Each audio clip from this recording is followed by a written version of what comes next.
নির্বাচন কমিশন কিছু বিশৃঙ্খলা রয়েছে, যেমন আমরা বলেছিলাম এখানে ফেসিবাদের অনেক দোষর রয়েছে, সেই বিষয়গুলো আমাদের চলমান আছে।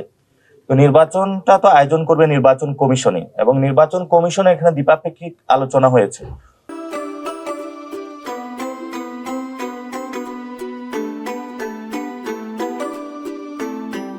From Nestle. ওনারাও আমাদেরকে বলেছে যে ওনাদের সহযোগিতা প্রয়োজন, এই জন্য ওনারা 3 বাহিনীকেও ডেকেছে, বিভিন্ন দলের সাথে ওনাদের কথা চলমান রয়েছে। অনেকগুলা বড় দল যারা গায়ের জন্য অনেকগুলা প্রোগ্রাম করতেছে, সেখানে তো ওনারা গিয়ে ওই দলগুলোর প্রোগ্রাম স্টপ করায় দিতে পারবে না, সেক্ষেত্রে ওনারা তাদের কাছেও রিকোয়েস্ট করেছে। তো আমাদের জায়গা থেকে নির্বাচন কমিশনের যে যথেষ্ট সক্ষমতার সেই সন্দিহান রয়েছে, যার জন্যই তো হত্যাকাণ্ডটা হয়েছে, নিরাপত্তা চাদর না থাকার কারণে। কিন্তু নির্বাচন কমিশনের উপরে আমরা এই বিষয়টা বারংবার ওনাদের উপরে বলতে চাচ্ছি, যাতে 12 তারিখে ওনারা ইলেকশন করতে, অর্থাৎ 12 তারিখে যদি ইলেকশন করতে হয় ফেব্রুয়ারি, তাহলে নির্বাচন কমিশনে আরো সক্ষমতা বাড়াতে হবে। সক্ষমতা বাড়ানোর জন্য এটা দ্বিপাক্ষিক হয়তো আলোচনাটা হতে হবে, অর্থাৎ রাজনৈতিক দলেরও সহযোগিতা প্রয়োজন, ওনাদেরও সক্ষমতা বাড়ানোর প্রয়োজন। ওনারা বলছে ওনাদের সক্ষমতা বাড়াচ্ছে, অর্থাৎ এর পূর্বে কিন্তু 3 বাহিনী প্রধানের সাথে কোনো মিটিং হয় না নির্বাচন কমিশনের ডিরেক্টলি এখানে।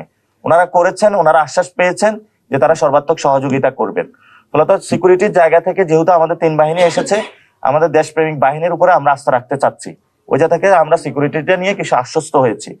কিন্তু সামগ্রিকভাবে বিভিন্ন জায়গায় নির্বাচন কমিশনের, আমিও আমার মনোনয়ন ফর্ম বিভিন্ন জায়গায় তুলেছি, আমাদের যারা প্রার্থী আছে তারা তুলছেন, সেখানে কিন্তু বিশৃঙ্খলতা দেখতে পাচ্ছি। আমরা সেগুলো রিপোর্ট করেছি, আমরা বলেছি আপনারা আঞ্চলিক যে অফিসগুলো রয়েছে সেগুলো যদি সক্রিয় করতে পারেন, ইফেক্টিভ ওয়েতে কাজে লাগাতে পারেন, হয়তো এটা সক্ষমতা পরিচয় দিলে আমরা 12 তারিখে ইলেকশনটা সুন্দরভাবে করতে সক্ষম হবে।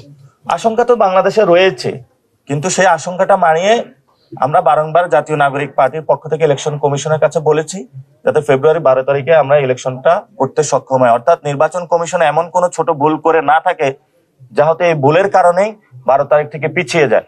ফলত আমরা নির্বাচন কমিশনের অনেকগুলো আশঙ্কা আমরা দেখতে পেয়েছি, সেগুলো বিষয়ে আমরা ওনাদেরকে সতর্ক করেছি, অ্যালার্ট করেছি, যাতে ওনারা ওই বিষয়গুলো মানিয়ে সুন্দরভাবে ইলেকশনটা আয়োজন করতে সক্ষম হয়।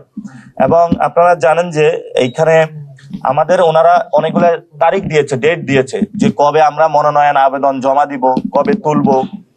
তো সেই বিষয়গুলো ওনাদের রিথিঙ্কিং করা যায় কিনা সেটা নিয়েও আমরা ওনাদেরকে ভাবনার জন্য আজকে অনুরোধ জানিয়েছি।